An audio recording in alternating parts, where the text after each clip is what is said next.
can get started. Okay, everybody, welcome to our Visioning Empathy Circle for the Retreat Center at 1964 Las Canoas Road in Santa Barbara. It's a this is a series of empathy visioning circles we're doing to think about the vision for the space. It's for anyone watching this, it's a property that my brother just purchased in Santa Barbara. It's an old seminary, and the idea is that we want to make it into a retreat center, and he asked me to manage it. So this Friday group is for our empathy community to talk about what ideas we have for building a retreat center there, or actually an empathy center. So thanks everybody for joining us here, and maybe we'll just start with introductions. Your name, where you're located, and why you're interested in this visioning circle. And I'll just model it. Edwin Rutch, from the San Francisco Bay Area. Since my brother just bought the property and asked me to manage it, I have a big interest in kind of making this work. So that's my main reason. Bill, you want to introduce yourself? Sure. Bill Filler, retired special education teacher, working with Edwin on the culture of empathy for about 5 years. And this is, I think, a beautiful place to flesh out and experience empathy with other people, and also at the same time experience empathy with nature. Thanks. Thanks, Bill. Linda? Me? Oh, I'm sorry. Linda Bass from Texas. I'm a mediator. And I'm interested in this because anything that can help bring people together for more understanding and acceptance, I'm for it. Thanks. Dave? I'm Dave Gottfried. I live in Berkeley. I've worked with Edwin on some of the empathy tent stuff. I visited the site about 2 weeks ago, and it sure is a special place. I can say that. The buildings are institutional, but the site is just unbelievable, and there's an incredible amount of potential. I guess for me, question number one is what are the capacity constraints? That seems to me that's going to determine so much of what can be done, because you go to that place and you have 6,000 ideas. So. Yeah, thanks, Dave. Violetta? I'm far from the site. I'm in Illinois, originally from Southeastern Europe. I've worked with Edwin lastly on the Defining Empathy project. I'm an empathy researcher and enthusiast, have been for years. So I would love to see more empathy in all the cultures, but I'm currently in this American culture, so I think we could definitely use more of that in many aspects. I'm a psychologist, work as a therapist, and do some testing here in Central Illinois. Yeah, and yeah, your PhD was in empathy too, so you've been really steeped in this topic of empathy. Yes, very much so. Okay, thanks, Larry. Hi, I'm Larry. I'm a retired occupational therapist living in Florida, and I really enjoy the empathy circles. Just want to keep, spreading them, promoting them, sharing them. I think it's a phenomenal, I call it tool that Edwin and the team have created, and I want to be involved however I can. Thanks. Okay. So I thought I'd just give a quick, just a little tour of the space, just for a few minutes. Just for anyone watching, you can see the space. You go to, right now it's the title, just a working website, is canoascenter.com, because it's on Las Canoas Road in Santa Barbara. This is the property. And if you go to the tour section, you can scroll down. There's some photo tours. And there's also a Google Earth tour and some videos that you can see just to kind of see what the property is like. If you click on Google Earth, it shows you the property, and you can zoom in and look at it from different dimensions. And so it's kind of just to get a sense of it. It's on 35 acres. It has things. There's a chapel, accommodations, a kitchen, and a gym there. So that's just kind of the space that we're looking at. It needs a lot of work, a lot of renovation, and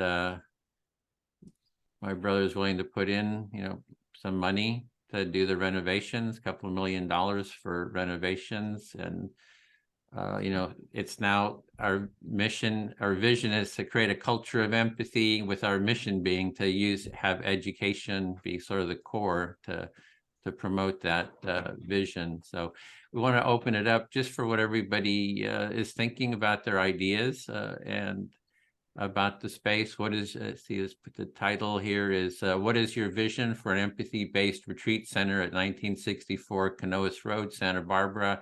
We're going to do the empathy circle practice, which everyone here is familiar with. And we'll have 4-minute turns. So who wants to start? And Bill is going to be keeping time. So anybody can start, and just select your listener, since everybody here knows, how to do the process.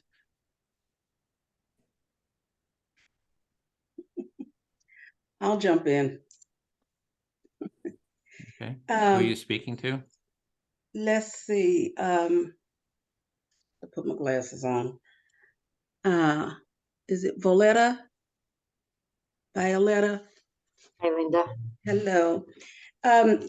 This is my first time seeing the space. And when you said gym, that piqued my interest, because I'm really into physical fitness. So you hadn't seen the space before, and the gym especially grabbed your attention. You're very passionate about physical health, physical fitness. Yes. And so I think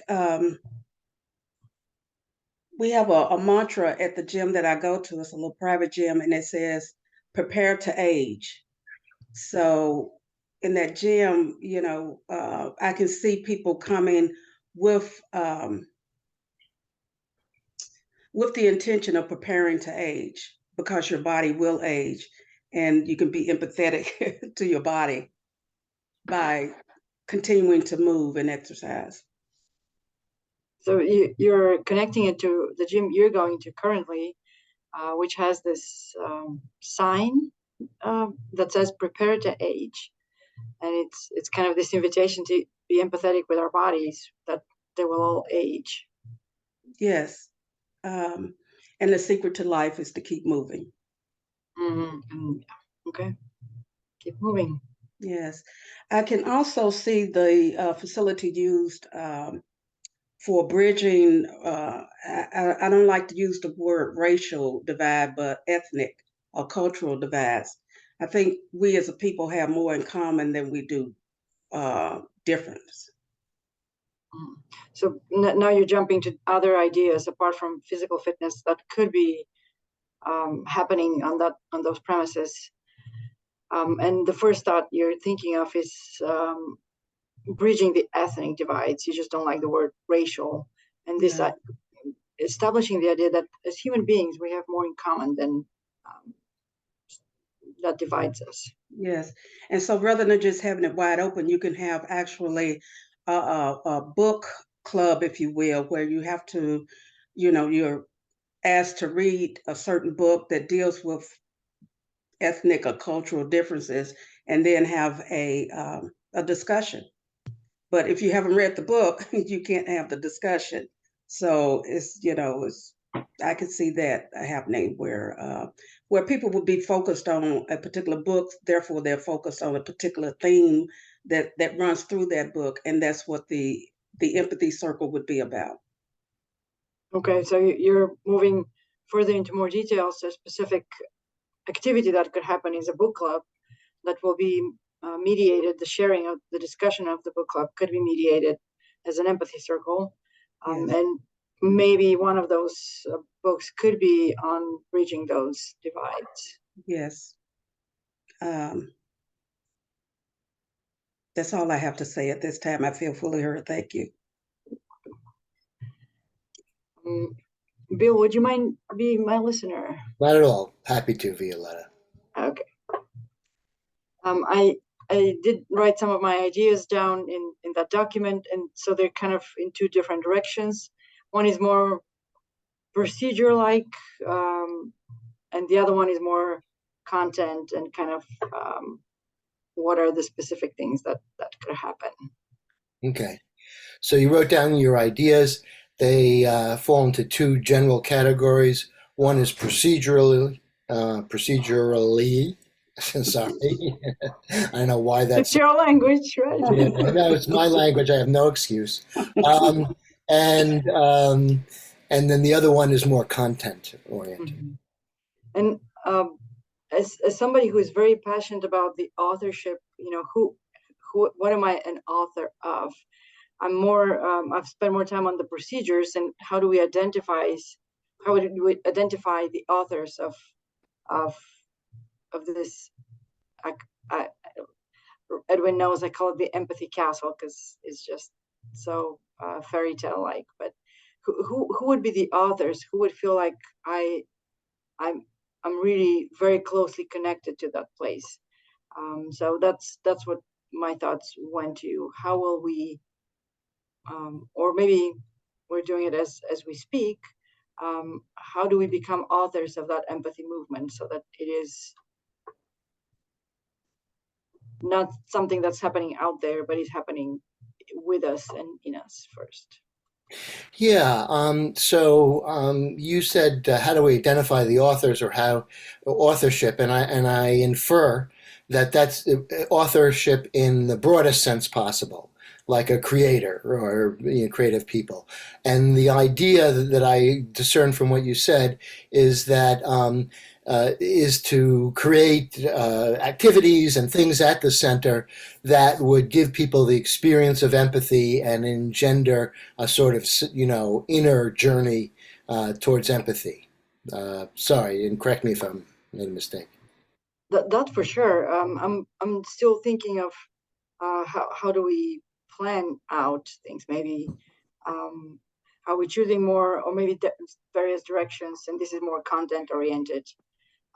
Empathy culture brings a lot of value to the bipartisan political model, and this idea of division between ethnicities, as Linda pointed out, but also between human beings that belong to different parties.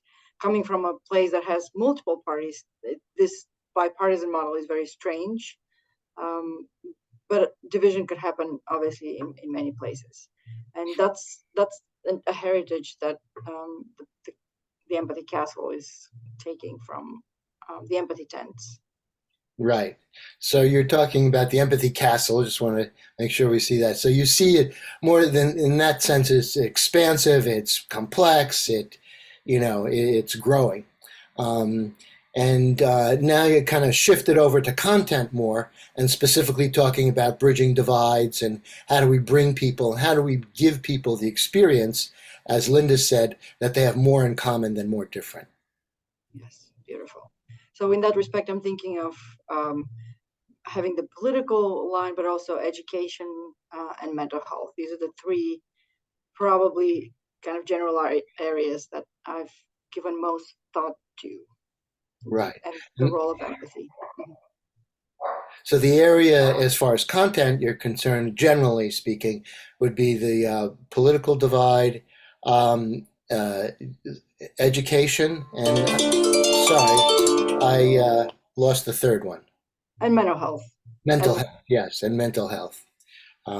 Yeah, and so those are the general ideas, that where you would see creating curriculum for those particular things. Thank you, Bill. I feel fully heard. All right. Go to Dave. I'm here. All right. Well, I have, very similar ideas to what both Linda and Violetta talked about. Stop there. You're in alignment with Violetta and Linda's ideas. Yeah, and I think that I appreciate Violetta for bringing up the idea of like sort of procedure, because I think that in order to make it going as far as financially, you need a phased in approach. Um, uh, yeah, I'll stop there. So you're wondering how you're going to pay for it, and you think you have to do it step by step. Yeah. And so on my ideas where first of all you have that chapel there, and I don't know exactly what condition the chapel's in, but that would be perfect for, I said, birthdays, weddings, funerals, quinceañeras, bar mitzvahs, bas mitzvahs. You don't have to repeat all that stuff, but all sorts of activities that would take place in one day. And so, therefore, the food and support services would not have to be extensive or ongoing in order to get started to do something like that. So you're seeing the potential of the chapel Mhm. for an event as a place to hold events that might be able to generate income is the sense I'm getting from you. Yeah, that's right. Over like one day. Right. Yeah.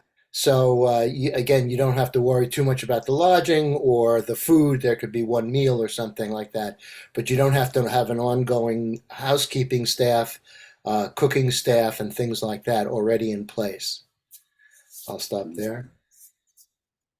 Yeah, so the advantage of it being single day events without residency lowers the ongoing overhead. Right. And I also considered bridging the political divides, but I think ethnic divides, any other divides, it would be an excellent place for people who agree to come there, live together, and then participate in empathy circles over a course of a few days. So there, for other kinds of things that might require Mhm. longer interactions between people, might be good for people to come and stay some days. Yeah. Yeah. Um, besides the empathy circle itself, it's hard to, you break bread with people, it's hard to, see them as the other. Um, and then the other idea I had was, is to take our training, sort of pare it back a bit to the four, which is our original facilitation training. And then over like a weekend, 2 days, you could do two sessions on a Saturday. People come on a Friday, 2 sessions on a Saturday, 2 sessions on a Sunday. That is 4 hours of empathy circle over the days, but it also leaves a lot of time for taking a hike, hanging out and being in nature, maybe a little bit of a side trip and things like that, so that people, rather than usually in these things, they're kind of locked in a room for like 3 or 4. I've done it for 3 or 4 days with a room with no windows, and this way we integrate the scene, the outside with what they're experiencing inside. Because I think going out in nature is another way of listening. And then I'm good. So you can imagine retreats to Mm. take advantage of the location, and so that there's a multi-dimensional aspect for people to get to know each other. Mhm. And it's not just a sort of institutional get together. Right. Yeah. The outdoor and indoor integrated. Yeah. Thanks, Dave. I feel fully heard.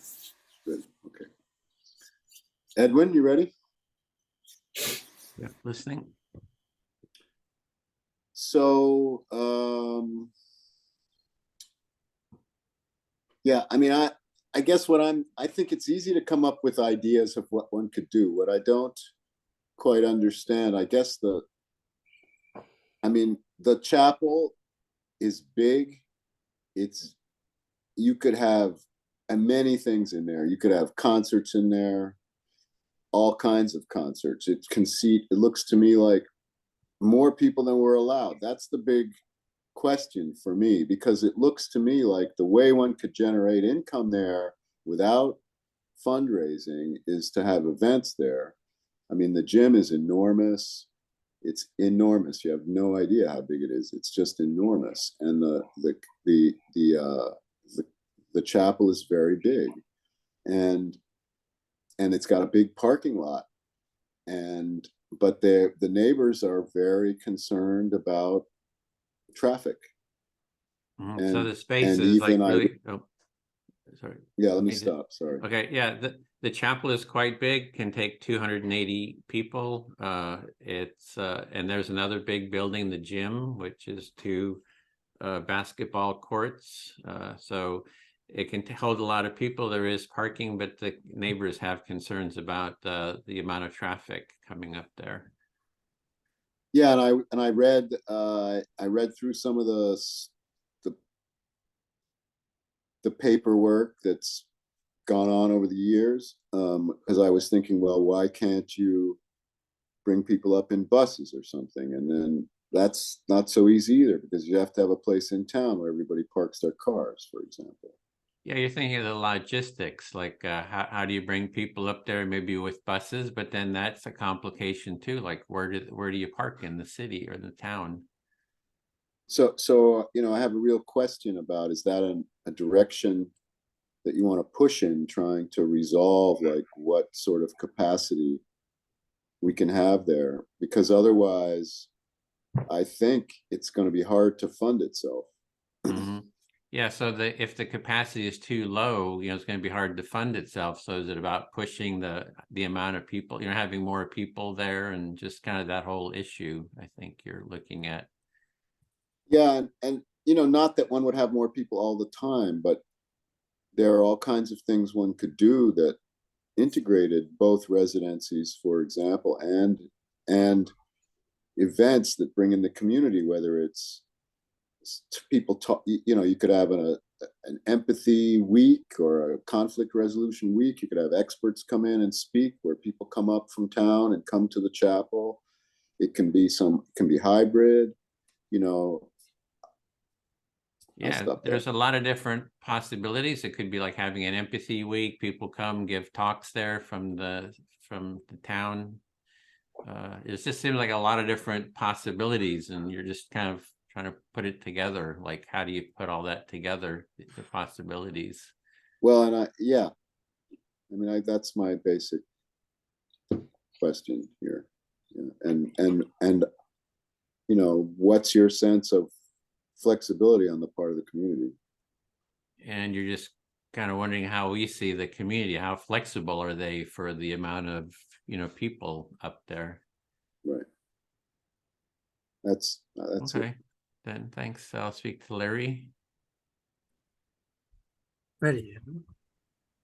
Yeah, there's something called the conditional use permit, which we've been trying to track down, which is like when the buildings were created, what was the allowed capacity for the space? So that's sort of like the core document that sort of says what the space can be used for. So Edmund, I'm hearing that there is a document called conditional use permit, and you're trying to track that down to see what the original capacity for people to visit the center was originally intended and permitted to be. And it looks like it was almost like first, because it was the seminary, and they had priests and seminarians and guests, and they had nuns that were there that were kind of taking care of the cooking, and it looks like it was like 120 people staying there, like around that, or even more. So originally there were priests and nuns, and it looks like it was about 120 people staying there. And it's still a little bit murky. I've been gathering all the documentation. I think we found the conditional use permit isn't like a clearly defined paper. It's like they had proposed this to build the space. They gave an outline of what they wanted. They had a county commission, meeting. They passed it, and it's sort of like that is the conditional use permit. Is that what went through the committee? there's some little, kind of vagueness, around it. It's an old document too from 1962, 60, yeah, early 60s. See, the original permit was created in the 1960s, and it was a little bit vague. It's not quite clear as to the total capacity. Apparently, even right now, it's just not clear. Yeah, so I'm trying to clarify that. We're, talking with all the different city agencies. We want to talk with the planning commission, kind of hear what their thoughts are. And I'm getting an email with them. So that's like a core document. Then it's like, this is what it was allowed for. And a retreat center in a seminary was sort of what it was set up for. So it fits that use. So it seems like we're good there. It's going to be how much, traffic issues and all that. So that's all these kind of technical things that need to be kind of worked out. And so we're working on it. So it apparently was set up originally as a retreat center. So it sounds And like seminary and seminary. It was seminary for priests, teaching priests, so that was the core purpose. A seminary for teaching priests, that was the core, and a retreat center. So it looks like it fits the category for what it's intended to be as a retreat center. Yeah, and in terms of, we've been holding these circles with the Santa Barbara community, the neighbors, and everybody's like totally excited about it. It's like we have really good, because we're talking with people, we have an open, empathic, engagement with the community. I think we're just setting a good tone, kind of walking our talk, and talking, the community seems to be excited about, oh, here's this space. It's been kind of idle for years and years, 8 years. It's pretty much been idle. So they're glad to see some kind of productive use, but they do have various concerns too. But it's been very, very inspiring that they're supportive. So for the most part, the community is very excited about seeing this building that has not been used for the last 8 years put back into use, and they're pretty much excited about it. And you've been establishing an empathic relationship with the community, so everybody is on board with the plans and looking forward to it. Yeah, I feel heard. Thanks. Thank you, Edwin. Violetta, will you be my listener? Pleasure. Thank you.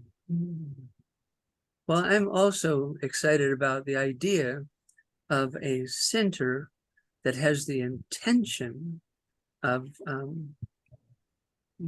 fostering empathic communication. You're excited about this center that's fostering empathic communication. Yes. And that from the ground up, so to speak, that there's an empathic reaching to the community for their inclusion in the center. You're referring to what Edwin called walking the talk, and that the center is founded on this empathic interaction with the community.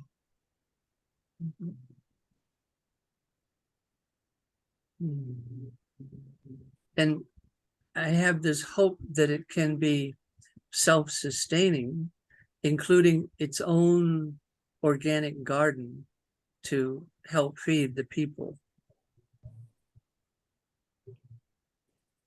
So you're adding more ideas to what we've been talking about, and one of them is to be a self-sustaining community, including an organic garden. And then with the idea of empathy being throughout, I guess I would call that an empathic, intentional community. And empathic intentional community refers to the idea that empathy is kind of at the center of the whole endeavor. Exactly. And from that empathic intention, that educational presentations could be made there for the community and the nearby, possibly colleges could receive continuing educational units from this educational center. So a next step past the garden and the self-sustaining community would be making it with this empathic intention an educational center as well that would provide community education, but also continuing education credits for higher education institutions. Most of those, from what I hear, would be geographically nearby. And from that empathic intention in the nearby locality, this could also be hybrid teaching by example through something like Zoom. So we could add localities that are not nearby and add them by Zoom or another hybrid model. So this could be, in a way, the first of its kind global example of an empathic demonstration. So in addition to education about empathy and this kind of core empathic intention, you're talking about also a demonstration of empathy and making that more of a global experience, starting from that location, but also expanding to others. Yes, and as it says in A Course in Miracles, to teach is to demonstrate. Okay.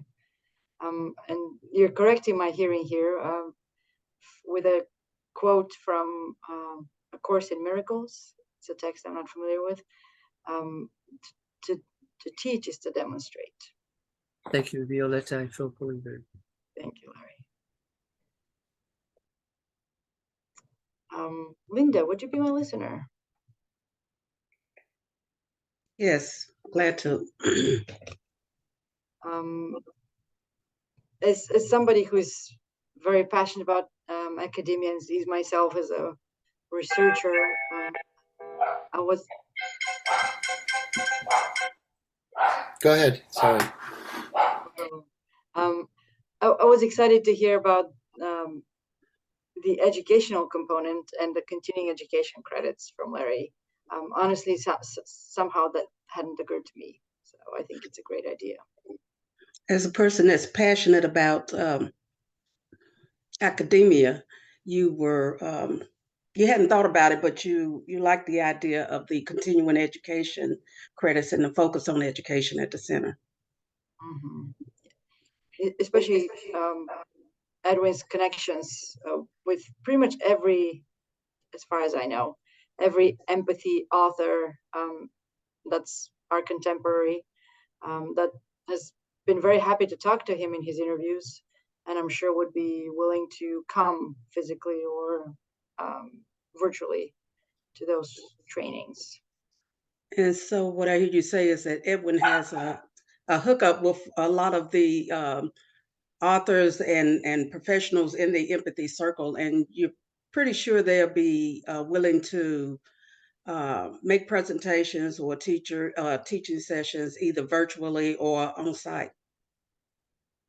So that could definitely be a source of revenue and at the same time a way to expand the culture of empathy with that empathic intention Larry was talking about. Okay, that could be a source of revenue and a way to expand the empathy culture. Yeah.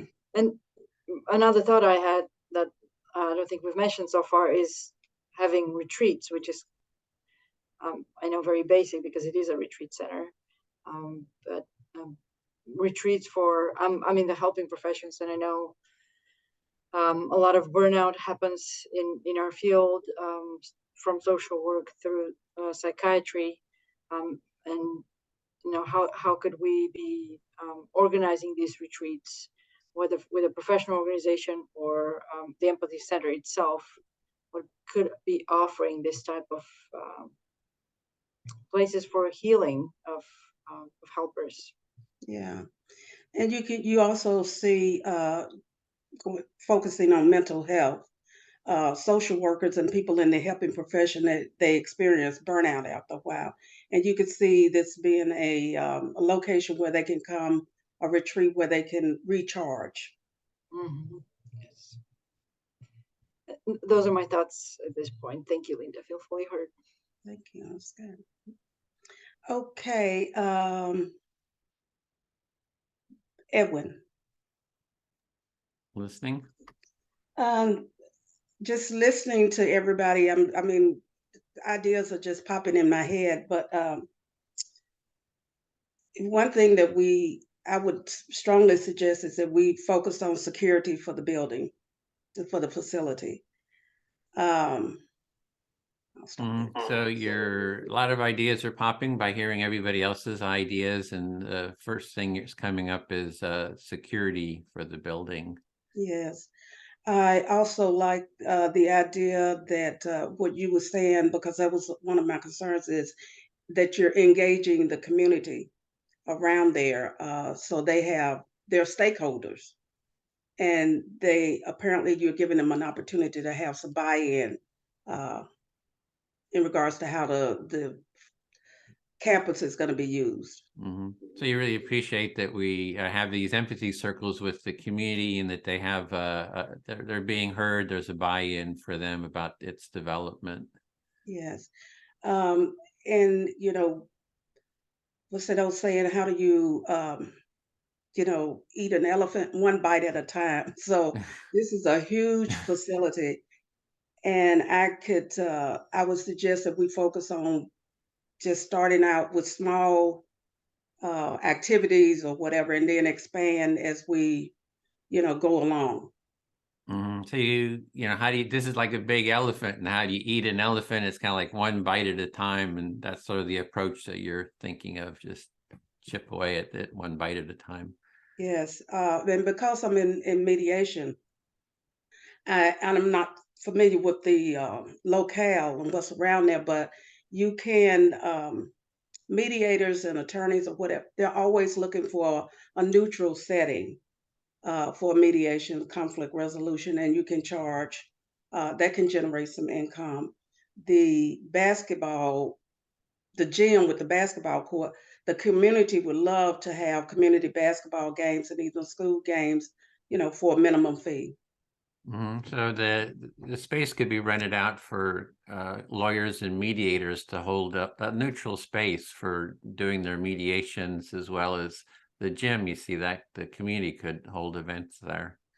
Yes, specifically sporting community basketball events. And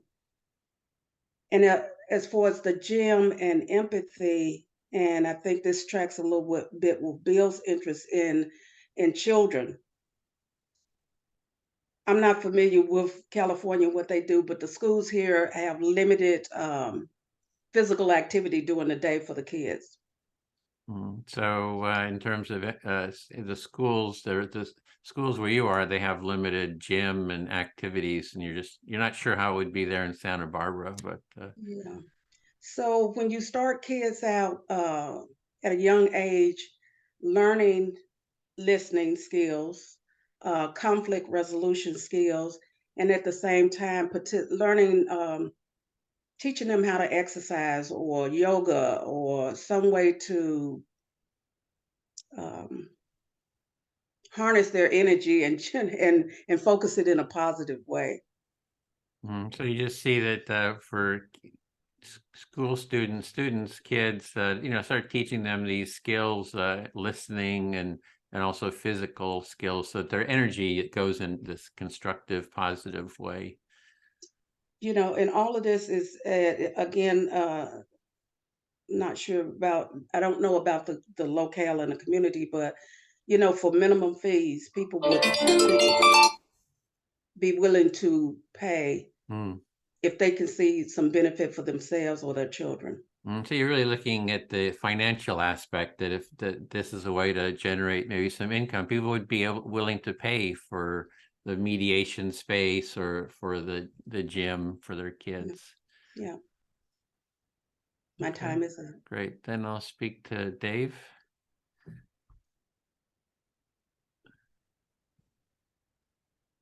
Yeah, so what I'm thinking of, I mean, this is a big space. We're going to need to get people involved in it, right? And so we have these empathy circles as sort of a gateway to kind of connect with people.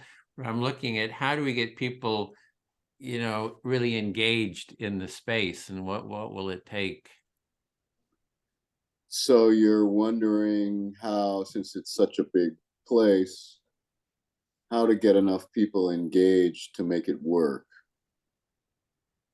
Yeah, like we're doing the empathy circles and our empathy work online. We have a lot of people have come taken the training. We have a whole group of trainers, but it's pretty much all been volunteer work. And people drift off. Like you can see, it's like, oh, there's no income here. I need to do something for an income. So there's something about people needing a livelihood, and so I'm just thinking about that.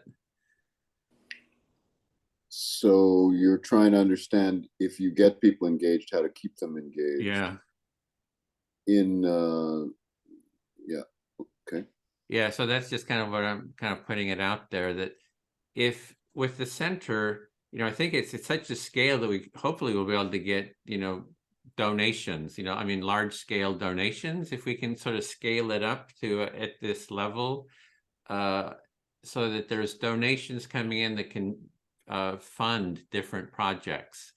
And so in the books that I'm reading about setting up a nonprofit, they suggest you create a sort of a project group, and then they kind of get their funding, right? That people can fund, say they want to fund empathy in the school in schools, and then so there's a group working on empathy in schools, and they get funding for that. Or there's other empathy, community mediation, or ethnic mediation, or bridging.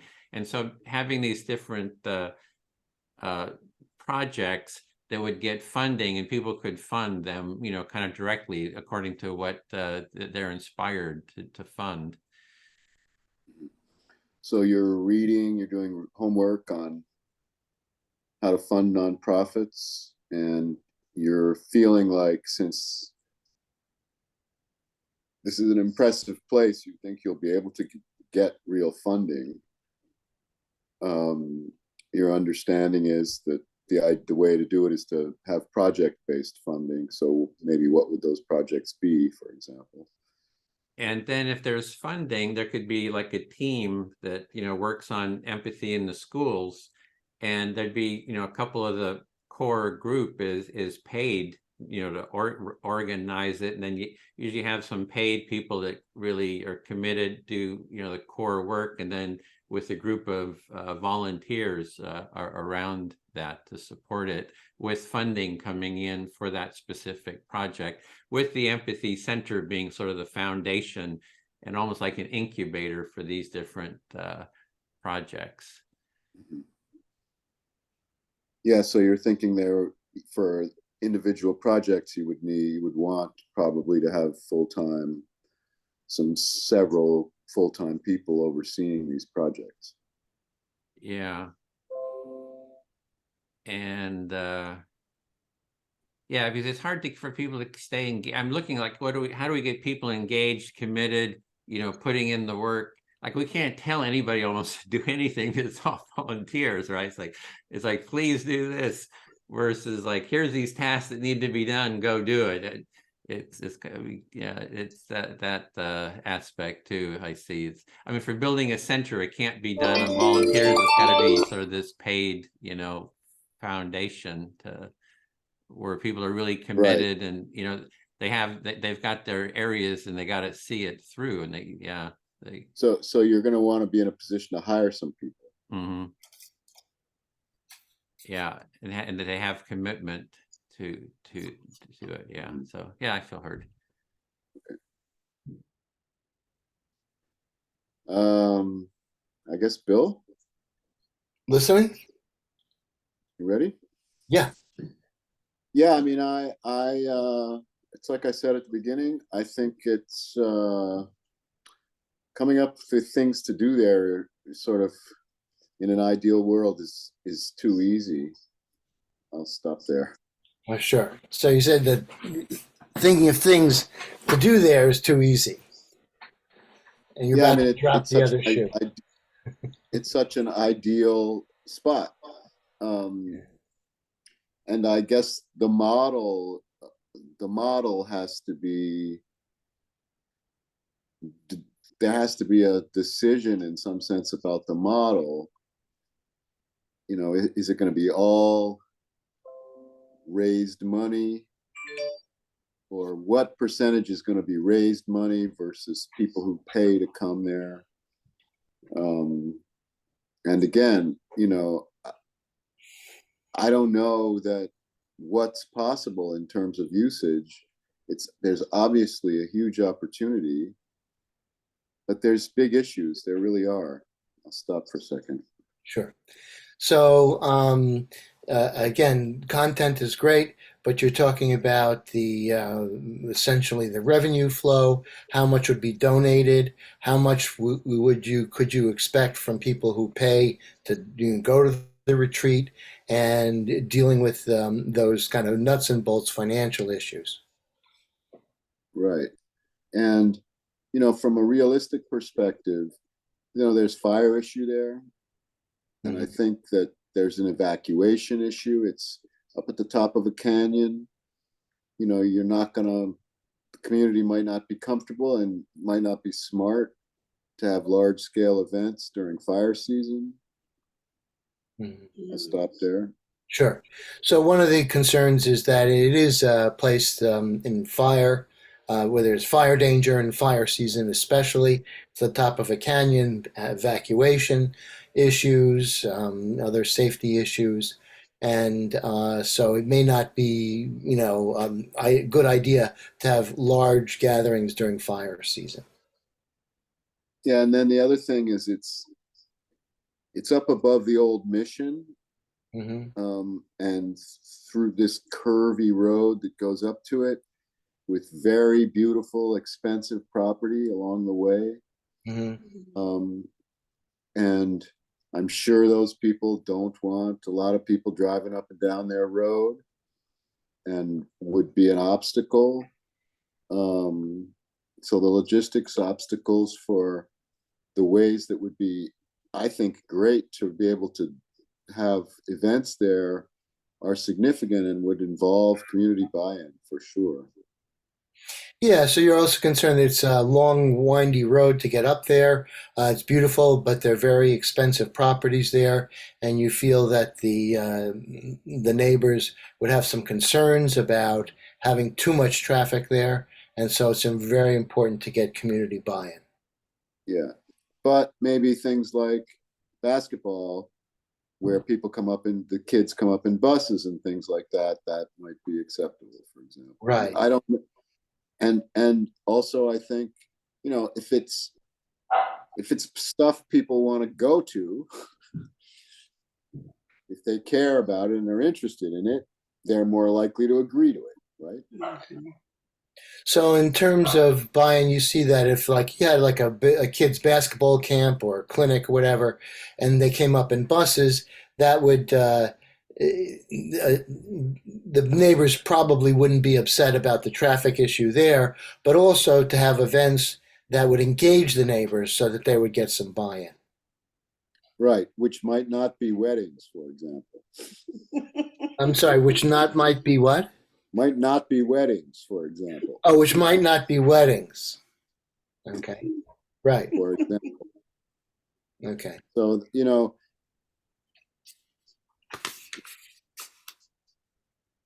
I don't know. I mean, I could go on, but that's, and I because it would be nice to be able to not just do fundraising, I think, anyway. But I'm not sure. Yeah. Yeah. So you wonder that the neighbors may not like the wedding idea, and that you're also looking for a mix where you wouldn't be totally relying on fundraising all the time. Yeah. And I guess the last thing is, I was kind of encouraged by Edwin and to think about other things like art stuff. And I have a son who's a great musician, and that kind of place is ideal for artistic residencies of different kinds, where at the end of the residency there's some sort of show. And the community can come and see the show, and whether it's a concert or art show or whatever. And so you can combine people coming and either who are funded or who are paying, or who are being taught, or who are funded and given grants to come and create, and then performances that pay the bills. If you can do that kind of thing.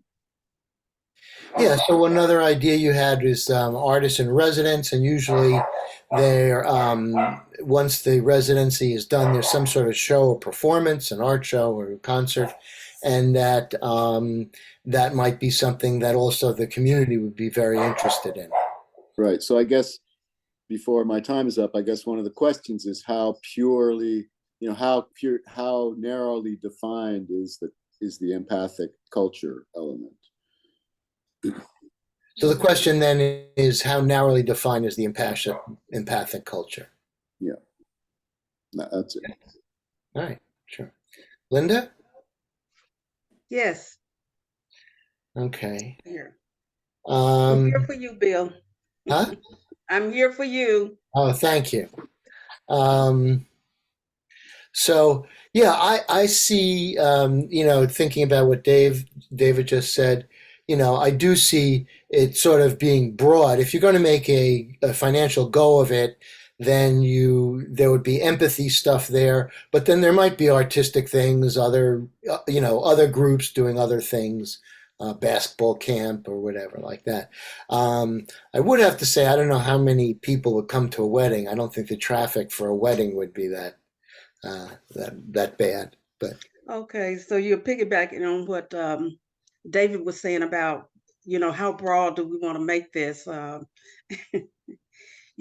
Besides the empathy circles or what training, you also could have other events like the artistic proposal that he put out there. And as far as weddings, you don't know how much traffic a wedding would generate. So right.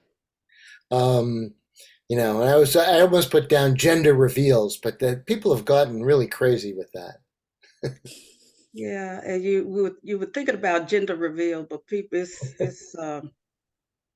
people have gotten really crazy with that. Yeah, It's right. out I don't there. know. Yeah. It'd have to be somewhat toned down.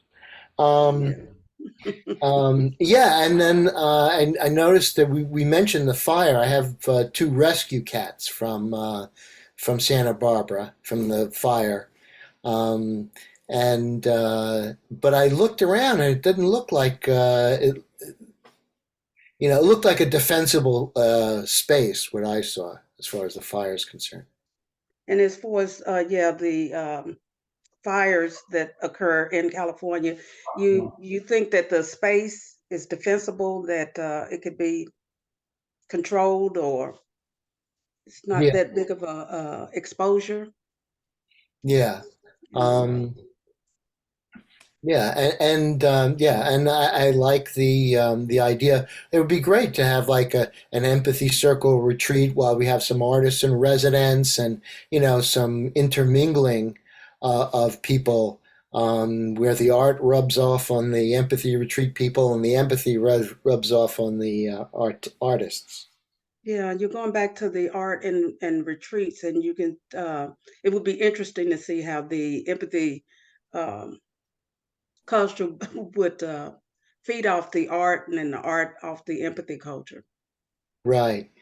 And then, as far as the phases, again, I haven't been there, but as I understand it, my feeling would be that you would kind of that wing where you have the kitchen and the conference room, and then a few rooms and a residential area, that would be renovated first. Have a few, events that would suit that size, and as things go on, and you can establish a revenue flow, then you start to renovate that other wing, and you can expand.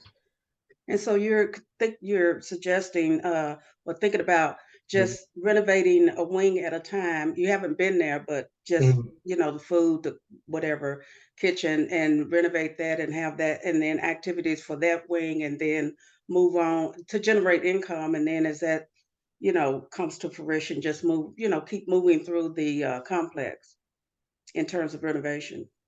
Yeah. Thanks. I feel fully heard. Okay. Larry. Ready. Uh, Again, ideas all over the place, but in terms of generating income and generating interest and community buy-in, um, we could, or it could be the center and Edwin's brother, when they hire contractors to do renovations. One of the requirements for the contractors is to have some what are they interns, or when it comes to construction, I don't know what they call apprentices.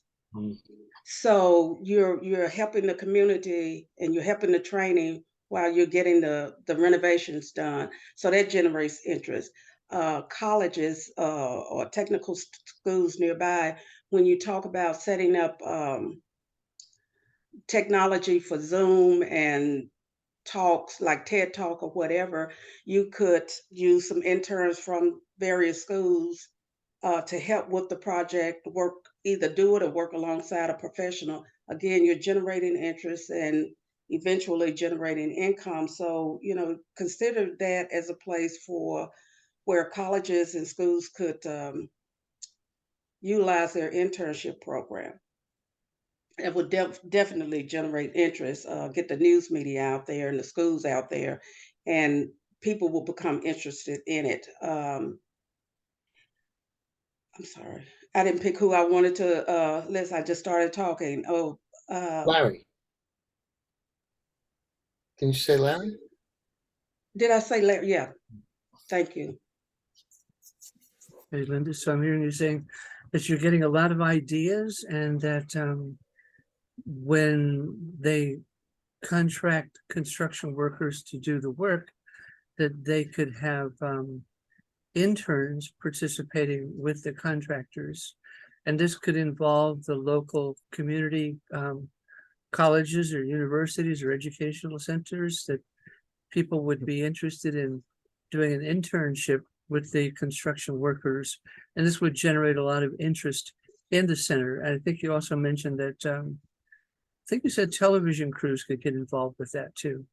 Well, I think if when you start doing something like that, the media, it would generate interest, and the media would show up, and that way you're getting free advertisement, advertising to the community, out to the community. So yeah, you didn't say television, you said the media would get involved. And that way it would be like free advertisement. Yeah. Going back to what Evan was saying about projects, I wrote down professional grant writers. You can have people write proposals for grants for particular projects or whatever, and use that center as the locale for it. So you could have various projects going on, and the grants, once they're granted, once they're awarded, that's your income. Then you're going to have somebody that's going to have to be accountable, because they're going to want to know, whoever's paying the money would want to know, what are you doing, and how is that the money, the grant money, how is it working and benefiting the community, and is it doing what it said it would do in the grant? Are you achieving what you said it would do in the grant? So also they could have space for professional grant writers to be there in the center to write the grants that would hopefully be awarded. And then they could also oversee that the money is used as it was stated in the grant appropriately. Yeah. And I don't know if the grant writers have to actually be on site, but if you have a project, okay, my time is up. And you're adding that you're not certain if the grant writers have to live on site or be on site while they write the grants. Yes, thank you. Thank you, Linda. Very good, Larry. David, will you be my listener? Yes, I will. Thank you. Mhm.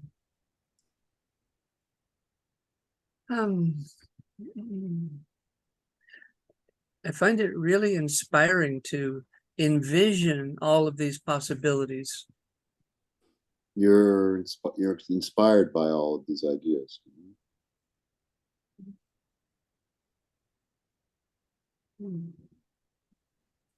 And I'm also inspired by the idea of it being self-sustaining.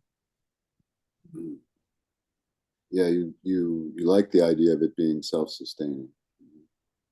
So that, to me, looks like offering educational presentations that could be on-site or hybrid. So you're thinking about educational stuff, presentations on-site or hybrid? I assume you mean online. And probably CEUs or continuing educational units would be an area that seems to be highly likely in local universities, or with Zoom, it wouldn't have to be local universities, could be worldwide, or I don't know how the CEOs might be limited to nationwide or statewide. So you're thinking about a financing opportunity as well as an educational opportunity in continuing education. Right, that the center could provide continuing educational units related to Carl Rogers' empathic listening demonstrated in empathy circles. Mm-hmm. The center could provide education based in Carl Rogers and empathy circles. Yeah.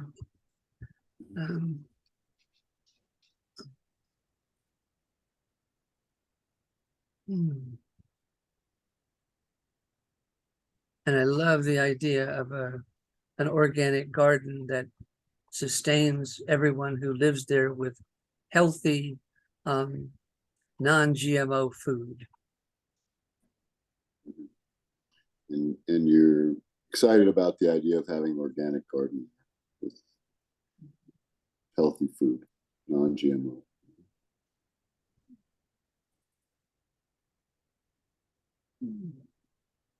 Thank you, David. I feel fully heard.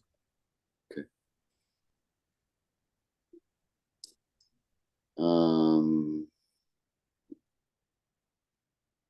Violetta?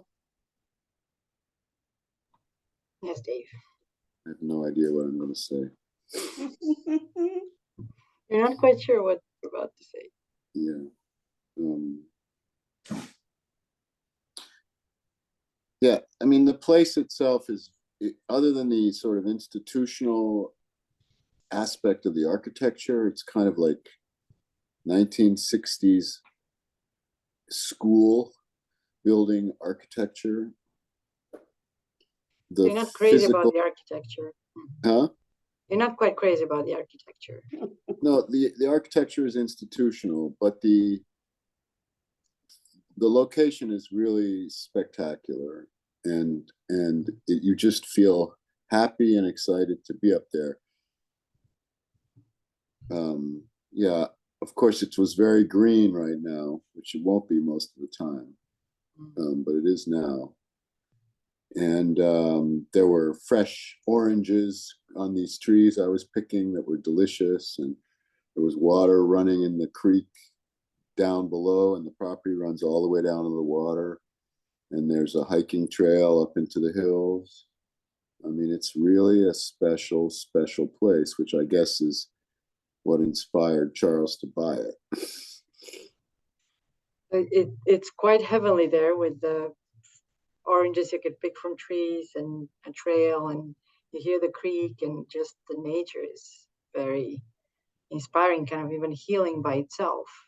So maybe that's Yeah, how so Edwin's brother decided to buy it. Yeah. yeah, I think so. And so I think it's going to be it's an enticing place to get people to come to and spend time at.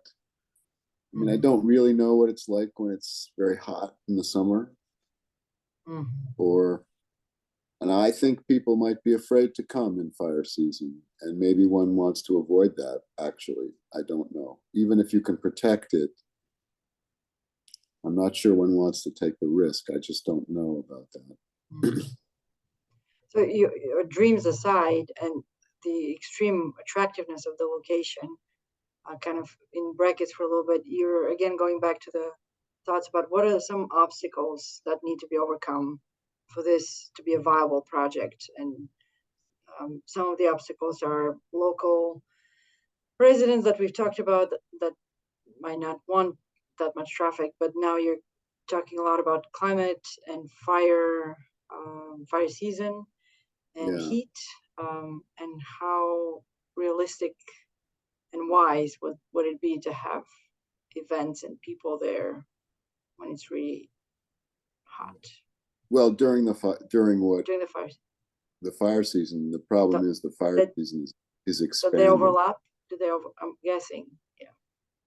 Yeah, Okay. yeah, and the fire season is expanding. Mm-hmm.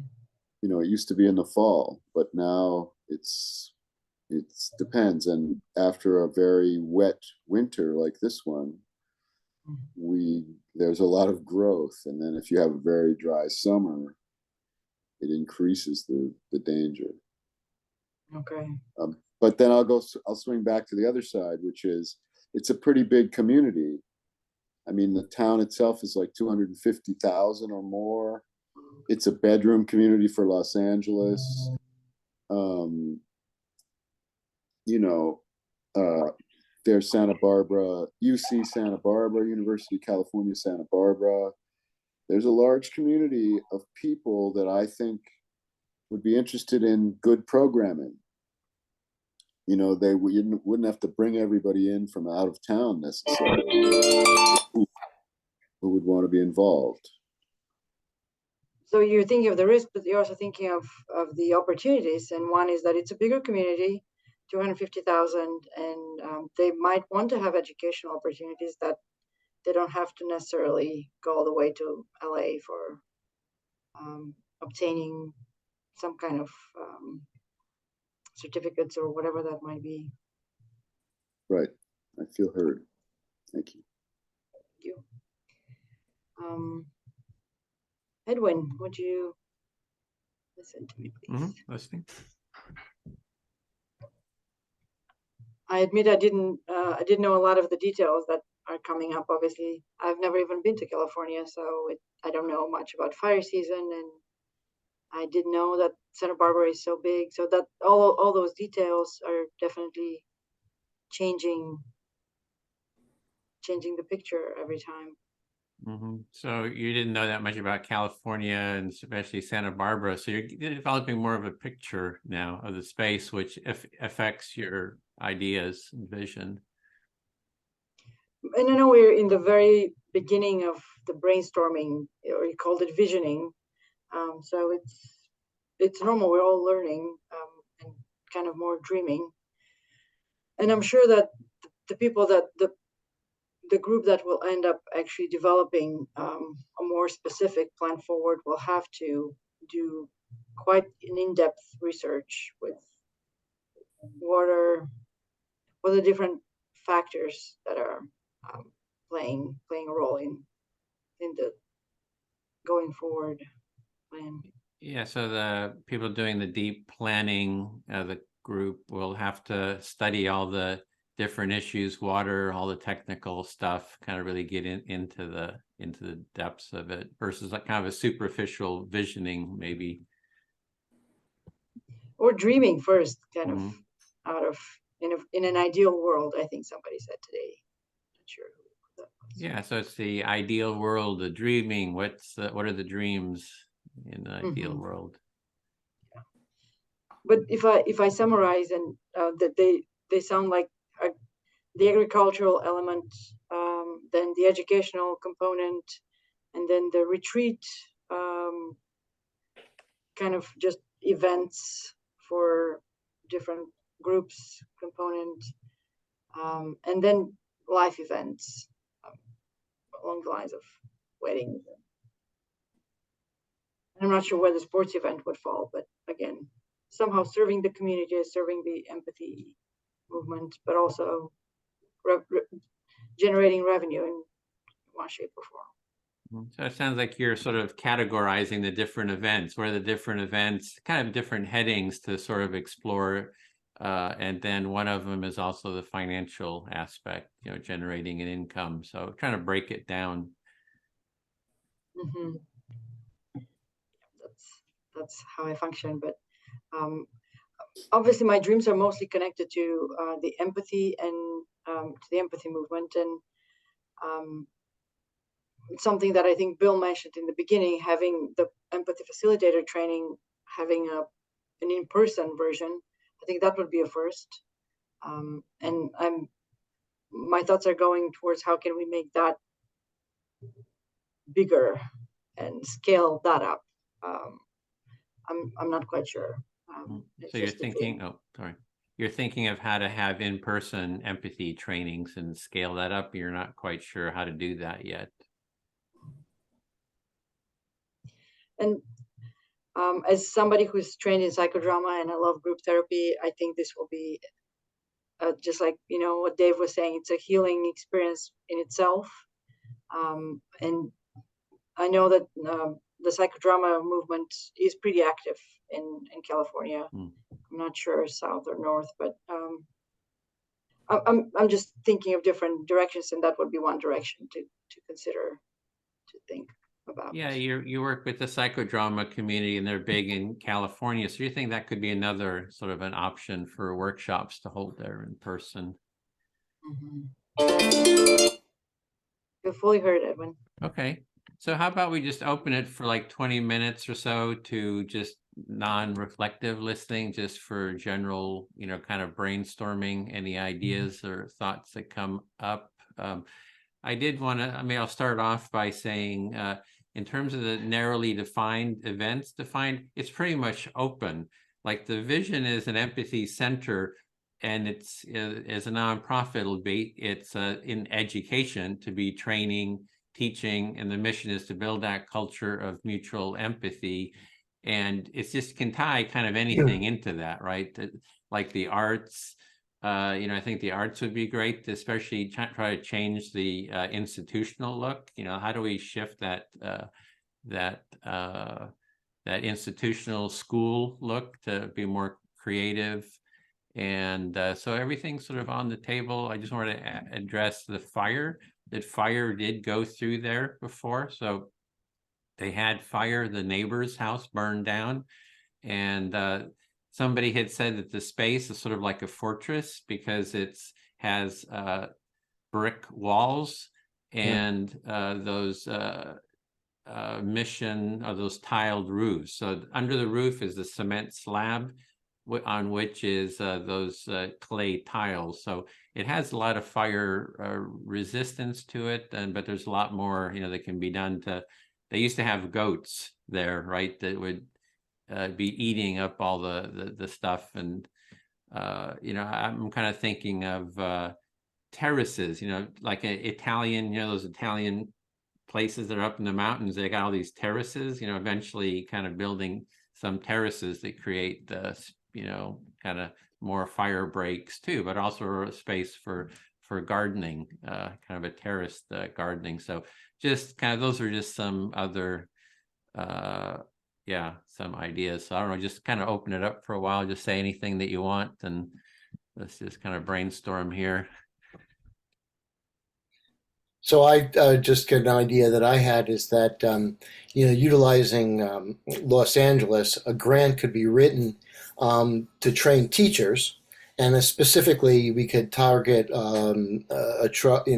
difficult area like Compton in LA, and then have the teachers come up, and then it would be free for the teachers because the grant would fund their weekend or whatever it would be. So that's one idea that just came up. And I'll add, if you have an idea like that, I think you can think about, hey, I want to make this happen there, right? And then how do we get funding for it? How do I build a team? So I'm trying to look for, like, if it's, Linda, I don't know, if mediation, like there's a mediation center, that you can get funding for it. But as an organization, we would have more clout, maybe to get funding, because it's, hey, this is pretty big. This is, it's kind of serious in that sense. Then we could build a mediation center, so you could be organizing that, being the person that's paid, developing a team around it, etc. So I'm trying to think of like specific projects, or even even think about projects you'd like to do and how could you get it funded or something. Yeah, so I just throw that out. I'm just curious about how to think about, even given the variation of ideas, there's so many ideas, the renovation. I mean, there's stuff that has to be done, right? There's leaks in the roof in various places. And the main dormitory building really needs to be completely redone internally. But the chapel is in very good shape, mostly, as far as I can tell. So, in the context of all these various ideas, how are you going to prioritize what to do with the renovations? Because if somebody's going to start thinking about, well, we're going to bring teachers up, or we're going to do anything, there has to be an understanding of what the facility is that they're coming to.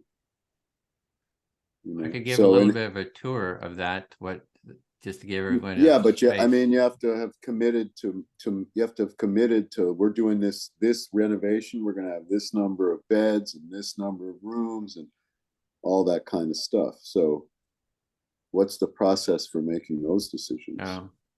Well, let me give you this space real quick, just so you kind of, let me just show you the buildings here. So, down in the bottom right is the gym. So it's 2 basketball courts, wood floors.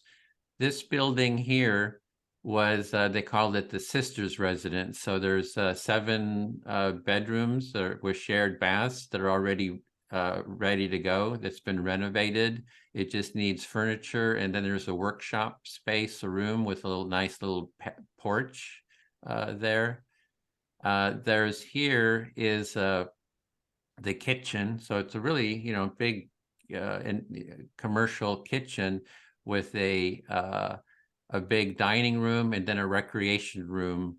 And that doesn't need too much in terms of, it was renovated a little bit, but it doesn't need too much. This building here was where the priests used to live. They had 7 or 8 rooms in here, and that's been renovated. So I actually got a room there. So that's where my room is. And they're pretty big rooms. That they're actually 400 square foot rooms, some of them. So it's quite large. And there's 7 of those. And then there's the chapel, and under the chapel is a basement. And that basement is sort of our next project to do. We cleared out all the stuff from the basement, and we just got the first dumpster. So there's a dumpster here, on the lawn, not a lawn, but a parking spot. And we just filled the first one. There's just tons of old mattresses, kind of junk furniture. So we're just starting to clear everything out. And there is the groundskeeper and his family. They live in the facilities here, and they've been here for years. And so he and his father, their whole family is kind of living here in one of the rooms. And so we cleared out under the chapel, and it's a big, recreation room, and there's a nice room in the back for like workshops. And it does have that popcorn ceilings, which is the old 60s ceilings that has asbestos in it. So we got to kind of clear that out, and then wanted to put in a wood floor in there for, kind of a dance, yoga, physical activities. And then these buildings here, was an old dormitory. There was a dormitory for almost like 80 people in these dormitories, and this was a classroom building. And so these two buildings is what needs to be renovated, and that's what we're trying to figure out, is how to renovate them. So, and if you go to the website, you can see a photo tour more in depth. So I just wanted to give you a bigger picture, kind of as we brainstorm here. And I think, Linda, you were about to say something when I. Well, I'm thinking about going back to one bite at a time. You have a different exposure when you have people living. I'm talking about insurance liability, when you have people living on premises as opposed to coming up for a particular event and then leaving. And then I put in chat, because sometimes I forget stuff. You know, can we consider, or can it be considered to just rent out some space to a coffee shop or a bookstore or whatever that will generate, well, bookstore probably wouldn't work up there, but that would generate income?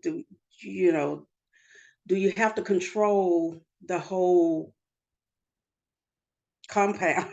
Mhm. Can you just rent out some space for, for whatever, somebody, you know, that would of course align with the empathic listening and empathy culture, and that would generate some income if they, you know, have a long-term lease, 5 years or whatever. um, and as far as the renovations, I'm thinking murals on the walls. So Mhm. you have art students come up there and they can do, you know, I'm thinking of ways to renovate, and you're going to use professionals. You're going to need professionals, electrical, plumbing, roofing, the whole bit. But you can also use some of the local talent, people that like to do, artists that do murals, and they can show you a prototype or an example of what they're going to do, and then let them have a wall, let them have a room or whatever, and you know, mitigate some of the costs, and at the same time involve the community, and you know, still get the job done.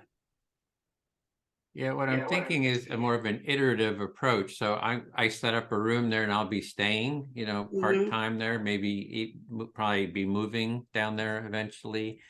Hmm. So it'll be, so already start using the space. There's some spaces where you can already hold workshops, kind of Hmm. small events before a lot of the renovations is done. So it can be incrementally used. And Yeah. we had talked in the last circle that Bill, Zach, and Lou and I were thinking of going down for a weekend.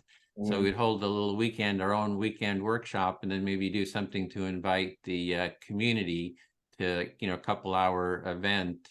And I was thinking, Dave, if you wanted to go down, with us, we'd go down for a weekend, stay there, just have some mattresses on the floors, uh, and so we kind of stay there a little bit and kind of just to start thinking about the possibilities. Being there is kind of different because you start thinking of things that can be done. One thing I was kind of excited about, that in terms of the arts, that's what Joan, she was very much into the arts, and murals and stuff. She mentioned Hmm. that too, so she'll be pleased that you were mentioning Hmm. that too. Here's the space. We're looking at building a swimming pool in this, like here, right on the edge. So, and then maybe a sauna. So it'd be it would make it more like a like a spa kind of a Hmm. aspect. So my brother's, we worked on him, and he's convinced now that we will put a swimming pool in there. So yeah. Yeah, you could rent out the space for a spa. Let the professionals that handle spas. Yeah, the community would love that. I would love that. You know, where I can go and get my um, relax, get my nails done, do the sauna, do the swimming. You know, just chill out. Yeah, and the people in the community can have a membership to the spa. Now, and when I say that, I want to make it clear, when you say a membership, well, because I've been places where the community, we had some timeshares, and the community had memberships to the gym, and they got a little uh, upset because the people, us that were visiting there, were using the gym, and they wanted to use the gym, and they felt like, well, I'm paying membership fees, so I should be able to come in here and use the machines whenever I want to. So you have that issue. But yeah, a spa, you could have a membership to the spa. And going with, and I put it in chat, what Larry was talking about farming, aqua farming is a big deal. It's becoming a big deal. And you can get a grant written for that and use some of that space to, grow food in a different way. Rather than There's a real planting in the shortage of ground, you use water up water. there. Yeah, Why? it's a super dry area. It's real, water's a real issue up there. Well, you're gonna have to have plumbing to get to the pool, so you'll need Yes, plumbing. we'll So water will grow flow from water plants. somewhere. Yeah, but it's environmentally friendly. So, you could have a project, someone write a grant for that, and who's to say, you know, Well, somebody else mentioned they would actually pay to live there, like, like pay a couple thousand a month or whatever to work on some projects that they're doing. You need to live somewhere and to have sort of a community of practice, and that there's rooms rented out, spaces rented out for that. So that was like another idea. so do these rooms have a kitchen area, a kitchenette? If I'm staying there, where do I cook? Where do I eat? Without going down the mountain. There's whatever. there's actually an industrial kitchen, so it would be group cooking, a group cook. It's serious. Yeah, if you look at the website, there's a photo tour of the space, and it's full, industrial kitchen. So it'd be for group eating, and there's a big dining room. So could there be a culinary school? That's what my brother, he's talking about a cook that he knows, that if she would come up there, and she does all natural foods. And so about having cook. Yeah, exactly. That was one of his first ideas. If that's the case, she or anybody could rent that space, but with the understanding in the lease, it would say this, the food is a culinary school limited to X amount of people, and the type of food they would cook would be, all natural, vegan, blah, blah, blah, whatever. Yeah, hers is uncooked, all raw food. So. Yeah, it's a big hill. It's let me just show you this. Culture shock for Linda. I like raw food, but not all raw. Some of it. It's a big hill. It's like 250 feet up, right? Mhm. So when you drive up, so that's why I was thinking of terracing. This is like, dry gardening, terracing, maybe getting a grant where you could, do some terracing of this. It also kind of create a fire break around the property, because all these trees are growing up there, which is a little concerning, because that creates it's more overgrown now than it was previously, because I think this was after the fire, so it kind of cleared out a lot of stuff. So it's starting to get kind of quite full of vegetation. So that's for the goats. That's for the goats. Yeah, we need to get those goats up there. Again, environmentally friendly. Yeah. So go ahead, jump in, whatever ideas you got. We're trying to stimulate Well, ideas here. Sure, I'll piggyback on Linda's idea about the aquaculture. I think that's a good idea. I know that I have aquariums, and so I use that aquarium water for the plants, and it's fantastic. So I think you could do something that's, water conscious, was having a small pond, and then the water from the pond is circulated into the, to a greenhouse area or something like that. And then if you have a grant for that, you can just kind of invite a local school or a class at Santa Barbara who's into, ecoculture and things like that, have come up and run it. So I thought that was a very good idea. Also, let's not forget the hot tub. All right. Oh yeah, that's what I meant. It's like hot tub, sauna, and swimming pool. Definitely, and the hot tub is looking out over Santa Barbara. Yeah, right? So that would be that's just spectacular. Is I've looked at alcohol allowed on the premises? alcohol, yeah, and you gotta have beers while you're looking. If you Yeah. look at, take Google Earth, you know, Mm. which is what Yeah. that is, and there's a link to Google, just scan across those properties. There's these just mansion after mansion, and they Right, got these pools on the edge, they looking out.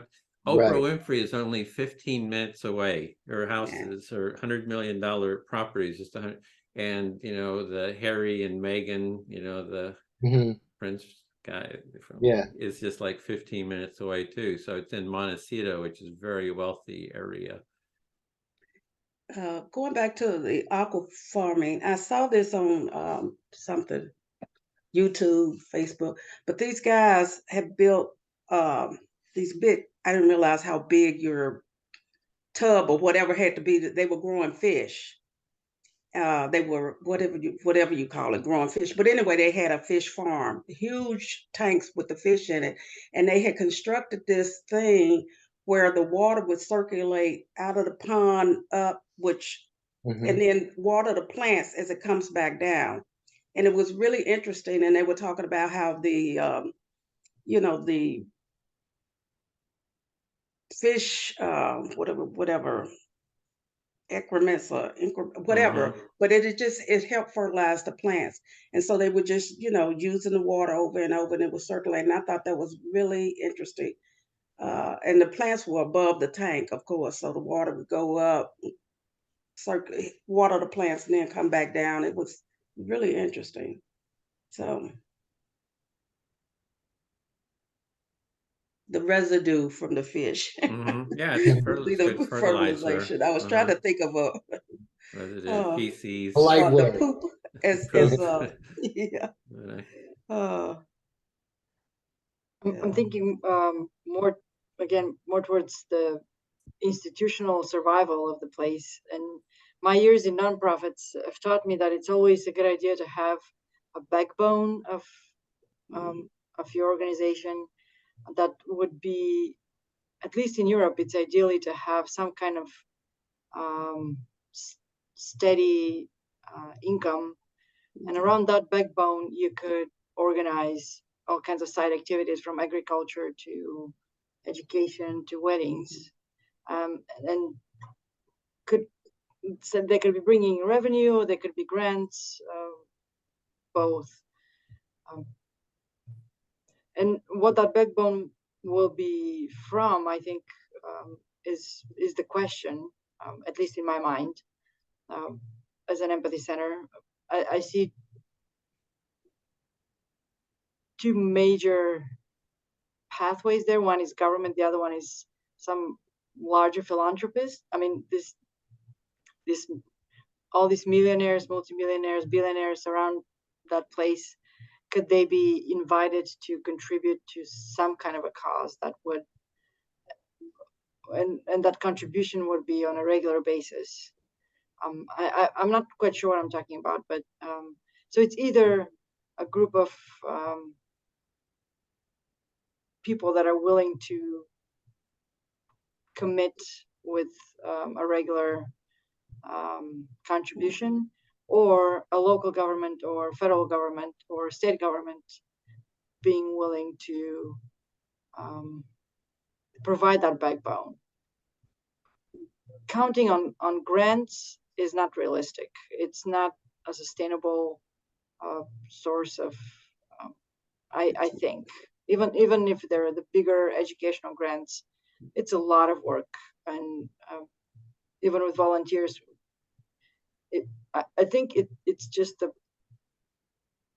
beautiful place, and it deserves to have more longevity built into it.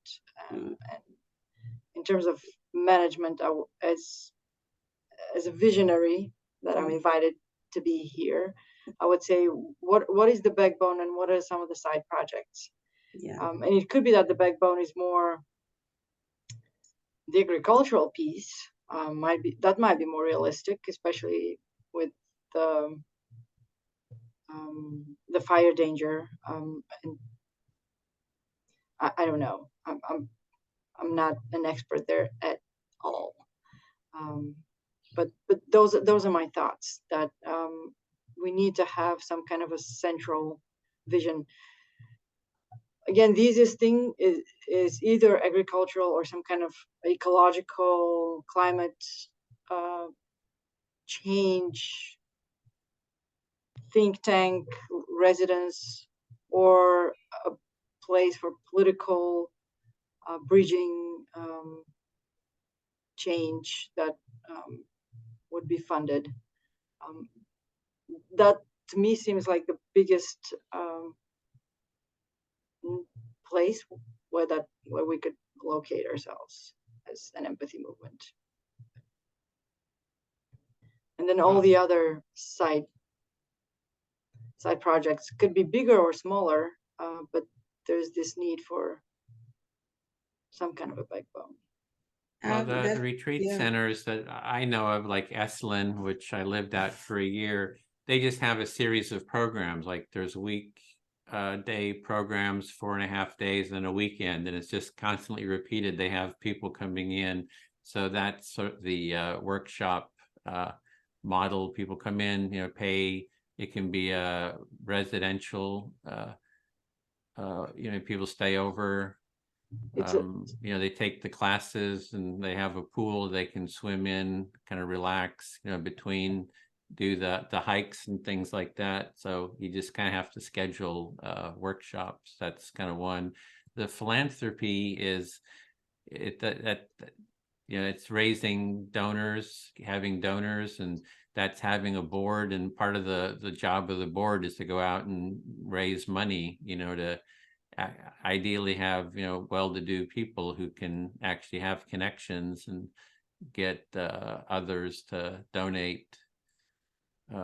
So I know my field. So in psychology, the biggest and most valuable revolution I think that happened in around 2000, 2001 was thanks to rich people trusting the leader of the positive psychology movement and saying, here's 120 million, start this anti-genocide center you wanted to start. And something that in education you can't even think about, this type of big moves. But now positive psychology is still at UPenn mostly, but it's changed the whole scenery of our field. So I don't know. It all comes down to budgeting. This is a huge place, so maintenance of that huge place would be a serious question. And I don't know if just paying for workshops is so. So that would be the business model, not the nonprofit. It would be more the business model and kind of counting entirely on revenue. I don't know how realistic that is, but I haven't seen the numbers. So if somebody kind of makes an estimate of how much would it cost to maintain the place, and how much would you have to charge for a workshop, and hopefully thinking in longer lifespan than let's just do something for 5 years and have a lot of fun. So in order for it to have longer, I think whatever the board ends up being, hopefully we'll have this idea of empathy could be seen in different ways, and it could be various applications. That's my thought. Yeah, I know you're familiar. Oh, I'm sorry, Dave, go ahead. You're muted. You're muted, Dave. I was just going to say, it's one of the wealthiest communities in the world, Santa Barbara. And, all of the big Hollywood people have weekend homes up there. I mean, there are many, many, many billionaires there. And other people who have less money, but plenty. And, I think one of the missions, or one of the central, if we can develop a clear mission that we can sell to them, that would be the place to be looking for the initial real support from. And so it would be our job, in a sense, to come up with that vision and to then go down there and invite people to come up and have a talk about it. You know, what we're thinking about, what do they think, that sort of stuff that goes beyond what just the local neighbors think. And try to tap into some of that. I have some ideas of how to do that, actually, of how to tap into some of those people. But we'd have to have decided like what we're trying to do or what we think we're trying to do. I guess we kind of know what we're trying to do, but you know, it's what is cell proposition number one? You know, just a clear-cut package of this is things we want to do. Will you help us, basically? Yeah, I put the mission, the vision, and the mission statement in kind of the current. At least that's the beginning. But so one could you know, come up with sort of in an ideal world where somebody gave us some real money, what would we do with it? Like, imagine we didn't have the money problem. Imagine we had a reasonable amount of money. What would we do? You know, you want to hire people. So who are the types of people you would want to hire? Like, what would the projects actually be?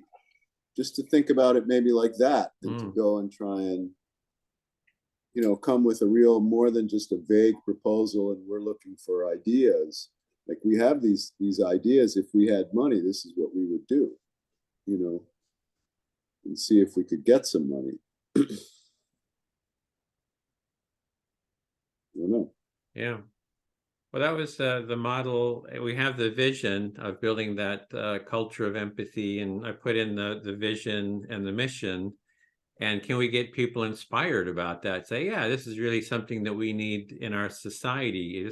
I want to move this sort of vision forward in the culture. There's this dysfunction within the government, right? The sides aren't talking to each other. It's causing a lot of dysfunction. Can I support an endeavor and a project, you know, work to kind of heal that divide is one point. Can I bring different ethnic groups together and heal those divides? Can I bring empathy training into the schools? And that's like another project. And which of those projects, here's several projects that we have, which of those would you like to fund? And they mentioned that in the, you know, the books I've been reading about nonprofits, that people want to, they can support the administration. There's like an administration cost. Some people don't want to support that. They want a specific project like empathy in the schools, but you divide have different sections and then projects, and then people can decide which of those they want to fund. For donors, and then we need to make the case, like to those people, you know, make the connection and say, is this something? This is what we can do if you give us $2 million or whatever, $100,000. This is what we can accomplish. And I just so maybe I just mentioned there is in San Diego, at the University of San Diego, in the medical school, they just got $100 million donation for an empathy and compassion research in the medical field. It's called the Danny something Center for Empathy and Compassion. It's in San Diego. So 100 million. Yeah. So maybe the idea is to try to raise some money to have some resident experts that are hired in specific things that we're interested in having programs around, like you're saying, who then those people, you know, are then able to organize things that residencies or you know, depolarization events, whatever the things are that their focus is. So one has like part of what used to be where the priests lived is where the fellows live, basically. And one raises money for them to begin with. And they are the core infrastructure in addition to like a cook and a groundskeeper and things like that. And from there, one goes on to organize events that are maybe funded or people pay to come to, depending on what's going on. I don't know. Yeah, so like the program leads, they put together the program and actually But live we'd have there. to be able to find people and hire them and pay them Yeah. enough money to be willing to come and all that. And feel like they've got a sustained, they're not going to come and then they're going to lose, something's going to fall apart quickly. Bill, you wanted to say something before. Oh yeah, just I mentioned, and Edwin's familiar with this, but Green Gulch is one model. It's the Zen Center. They run a restaurant called Greens. That's all organic, and they Green Gulch is a farm in Marin, and then their restaurant is in San Francisco, and then they have actually another residency in San Francisco, a Zen Center residency. So that's something where people are living and working, and have part of that model. But I thought that was good. And then what I see as far as the steps is that everything kind of revolves around creating the nonprofit. Because when I started with Edwin and stuff, and I looked for money or something like that, the first thing they would say is, "Give me your nonprofit number." And that was the first thing. Other than that, I could wax poetic, but they didn't care. I know. I never underestimate Edwin's enterprise and energy, and I know you're doing that. But I think that when you say like, let's get a grant, then if you have that nonprofit, then then you can say, okay, here's the nonprofit, this is the project, and then you can do that. It all centers around that nonprofit, I believe. Yeah, absolutely. So in terms of next steps, do you see any sort of next steps you'd like to be involved in? Like we had one next step is going down there for a weekend. Any kind of projects or next steps? I'll mention another one that I can think of is have more of these visioning circles as a way of people sort of being introduced to the project, to the center. We had the Saturday empathy circles that were more about preparing for the training, but it could be sort of combined, that you come, you brainstorm about creating an empathy center, you learn empathy circle practice, and sort of a way of connecting with people and starting to, the idea is to come up with ideas and then see who can kind of grab a hold of an idea and sort of run with it. Or I don't know, other ideas for kind of next steps, how you'd like to be, what you'd like to do. Well, I like the idea of going down there, or I can research on the internet and then creating like the facilitation training integrated with the nature there. And then coming up with like, okay, here's would be the retreat over 2 days. And then having the curriculum and, the times, we're doing this from this, the food and stuff like that. And that would be the next step that I see. Well, the next step I see is what I agree with Violetta, is that you need a core source of income. You need a steady source of income, and then you have all the little side projects. And I don't know if a restaurant, a vegan restaurant or natural foods, and you use the the produce that you grow. I don't know, but I do agree with her that you need it could benefit from knowing that you have a steady source of income in case, the grant runs out or whatever, and then you're stuck. So that would be, I guess, my next session, um, Brainstorming what's the kind of yes, the yes, core for yes, what you, financial. yeah, yeah. Um, I don't know if the county where this is located, if they have, the nonprofit I worked for after I retired with mediation, we had, we were subsidized by the county, and our mediations came from, the vast majority of them came from small claims court. where the judge would order them to mediate at our facility because our fees were embarrassingly cheap. And it's like I always tried to get them to increase the fees, but they wouldn't. But but we were subsidized by the county, so we knew that money was coming. Plus, we had the money from the cost of the mediations that we charged. We had that coming in. We never did get around to fundraising, but the county was our primary. We knew we had that source of income. So I don't know what your county has need for. Of course, you have to bid on the project. So Well, I just mentioned it to begin with. My brother's kind of financing the setting up. So his LLC owns the property, and the nonprofit would lease the property from his LLC. And he has talked about if the property value would go up, he might even gift the property to the nonprofit as a tax write-off. So that's that's a possibility. But it would be organizing the nonprofit. And if it seems like your skills and interest, Linda, is mediation, right? It's like, how could there be a mediation center or something there? Like who are what's the situation in Santa Barbara with the mediation community? And would they be interested in, some kind of training there? And then it can also, kind of be empathic based mediation.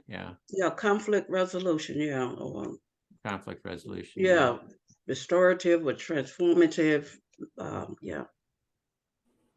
Mediations. Okay, anything, Larry? I know you love empathy circles. Yeah, I do. I was thinking about collaboration with local universities and finding out who teaches things like organic gardening or ecology projects, things that are also sustainable and related to climate change, to create a garden that would be again a teaching center for students and internships to be involved in that, and how you could get that organized.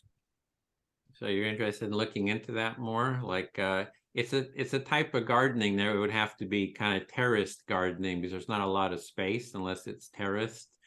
In terms of universities, there's University of Santa Barbara, which is 18 minutes from there. And then there's also the Pacific Institute, which I don't know, Violetta, if you know it, it's a big training center for psychology. And we actually are having an empathy circle next Monday. And one of the professors and administrators from that school is going to be in the empathy circle on Monday. So we're kind of making connection with them. And that center was also started with something similar model, in that it was somebody who inherited a whole bunch of money from General Motors. They had this property, and then they got someone to develop this school in it and sort of leased it. As I understand it, the nonprofit leased the property. And then they developed a really well-known Pacific Institute in Santa Barbara, really well-known school for sort of psychology and counseling therapy and stuff. I'm going to have to check out. Okay. So this has been real interesting. Yeah. See you tomorrow. And Yes. take part in as many of these as you'd like, take any notes and come back, sign up for other circles. And like I mentioned, we're going to try to do more of these on Saturdays too. I'm going to talk to Bill and Kathy and Larry about that. Will do. Okay. Thanks. And, okay. So anything else in closing? Any closing thoughts, Dave? Or I mean, I think we should get our act together and try to raise some money down there. I think that's the biggest pool of money that's the most obviously in our faces. I think so. Yeah. And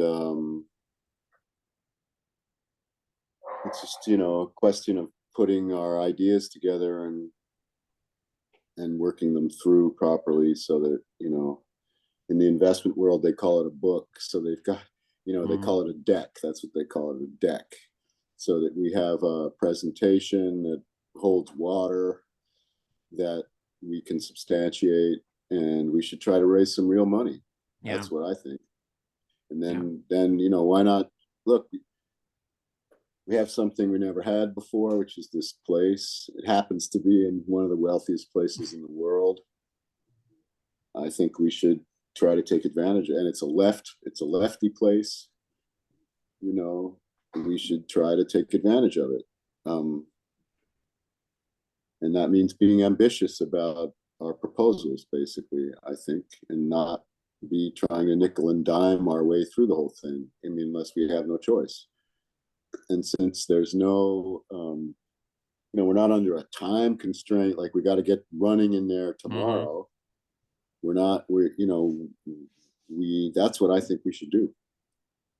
Yeah, and the funding, Charles said he's willing to put in, you know, $2.5–3 million to kind of for the renovation. Like, it goes fast, but to kind of jumpstart things. So right, and I think the important thing is we have the place, and so I think, you know, we need to come up with we need to, like I said, imagine somebody gave us a bunch of money. Well, what would we then do? I really think that's what we need to think about, instead of thinking about we don't have any money and we're going to try to raise a little money. I don't think that's a good idea. If it were somewhere else, maybe that would be right, but it's not. Yeah. You know, and so, and I actually know people that are plugged in there. So I would, you know, I can ask about how we would go about. I mean, I think finding people to talk to is not going to be the hard part. The hard part is coming up with a clear idea of something that we could actually execute, not just something that we can dream about, but something that if we actually had the money, we would be able to execute it.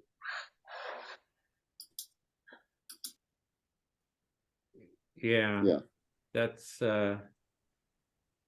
and, you know, putting those decks together, those ideas, definitely. You know, and because if you raise real money, then you have to be able to bring, it's like your concern, you know. So we're going to pay, if you raise real money, then you're going to have hired people. But how do you get, you know, and the better the people are that you hire, the greater your possibilities are.